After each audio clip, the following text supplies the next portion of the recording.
Selamat kembali di channel Hardware. Bagaimana kabarnya hari ini? Kami doakan semoga sehat selalu.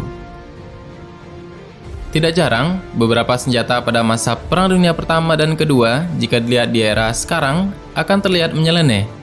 Meski begitu, beberapa desain tank ini sebenarnya terbukti efektif dalam pertempuran.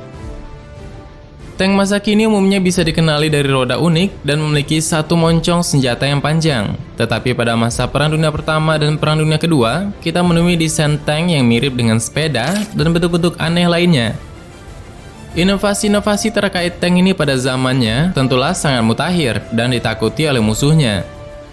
Dan berikut ini beberapa tank yang berbentuk aneh yang ada di berbagai dunia.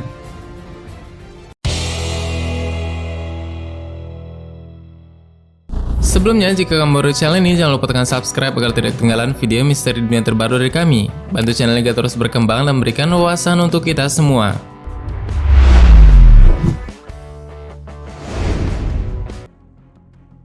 Archer.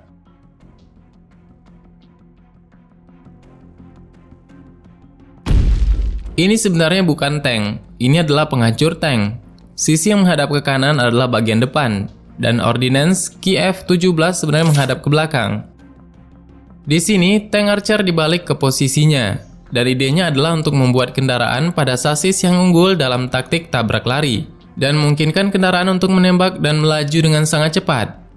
Dan sangat mengherankan bahwa Prancis tidak menemukan sesuatu seperti ini sebelum Inggris.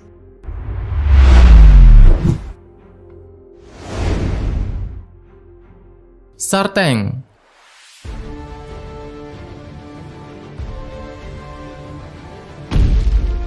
SAR Tank dikembangkan oleh Nikolai Lebedenko yang menjualnya ke SAR sebagai kendaraan terobosan yang ketika dilepaskan dalam gerombolan akan membanjiri medan perang, memanjat rintangan apapun dengan roller besar mereka. Sebuah model telah dibuat yang menunjukkan kapasitas penyeberangan yang mengesankan, dan satu model dibangun, namun setelah uji coba, ia dengan cepat tenggelam ke dalam lumpur yang dalam di tempat pengujian tersebut. Dan mesinnya sangat kurang bertenaga, dan gagasan itu ternyata dibatalkan. Dan kendaraan ini tinggal di lumpur sampai dibuang pada tahun 1923.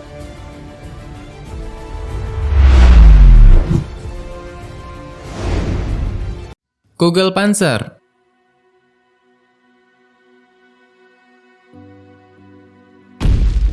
Hanya satu dari tank aneh ini yang ada, dan berada bersama dengan banyak keanehan perang lapis baja di Museum Tank Kubinka dekat Moskow.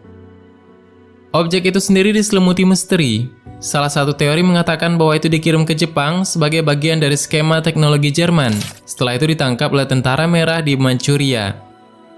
Yang lain mengklaim bahwa itu ditangkap bersama dengan Maus. Tujuannya juga tidak diketahui.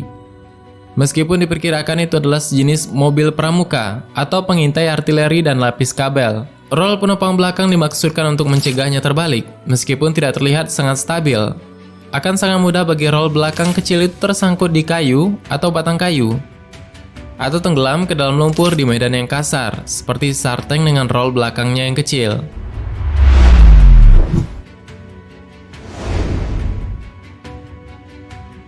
Chrysler TV8.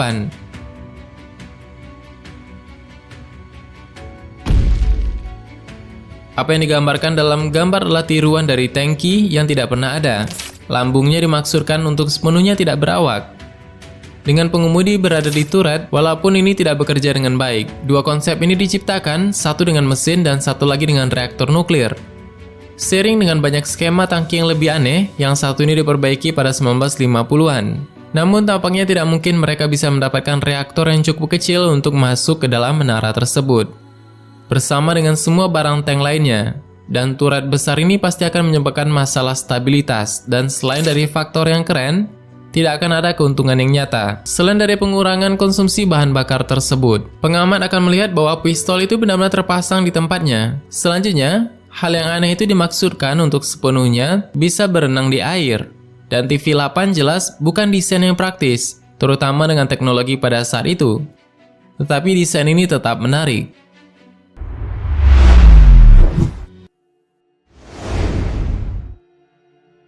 Objek 279.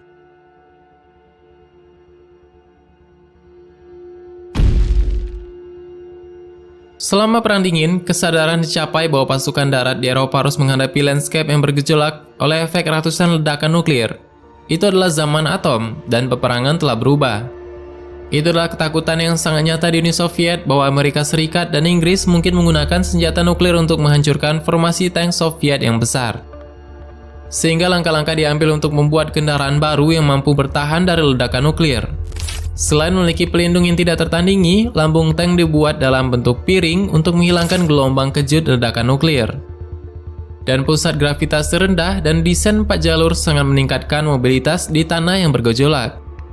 Bagian dalam dilapisi dengan pelindung radiasi tebal dan kompartemen kru memiliki sistem tekanan berlebih. Terlihat seperti pistol, itu adalah senjata angkatan laut 130 mm yang akan meledakkan tank lawan untuk dihancurkan. Dan pelindung jarak jauh dan lambung bersudut besar memberikannya perlindungan yang mungkin mirip dengan MBT modern secara langsung.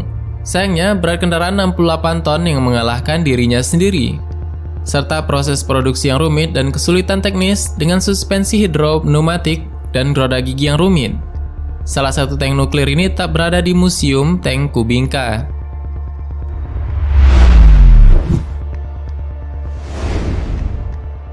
Objek 775.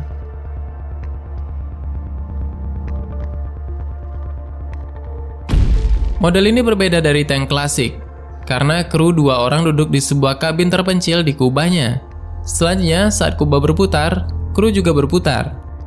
Desain baru untuk mengakomodasi kru itu menekan ukuran tank. Teknisi berhasil menurunkan tingginya sampai 170 cm, sekitar 1 meter lebih rendah dari tank lain saat itu, sehingga ia punya ketahanan yang lebih baik di medan perang. Tetapi kerendahannya ternyata sangat mengurangi jarak pandang kru dan setiap rintangan menjadi gangguan serius bagi tank ini. Jadi, angkatan bersenjata membatalkan produksi tank tersebut. Hanya ada satu tank objek 775 yang ada di dunia ini, dan hanya dapat ditemukan di sebuah museum di Moskow.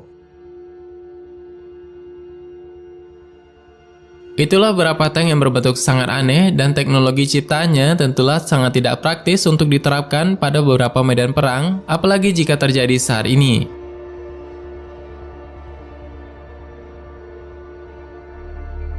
Bagaimana menurutmu, ada tambahan? Silahkan berikan tanggapan dan komentar di bawah. Sebenarnya masih banyak hal yang belum akan kita bahas. Tetap nantikan video selanjutnya dengan tombol subscribe dan klik icon lonceng pada sebelahnya. Terima kasih sudah menonton hingga akhir video ini. Kami doakan semoga sehat selalu. Sampai jumpa lagi.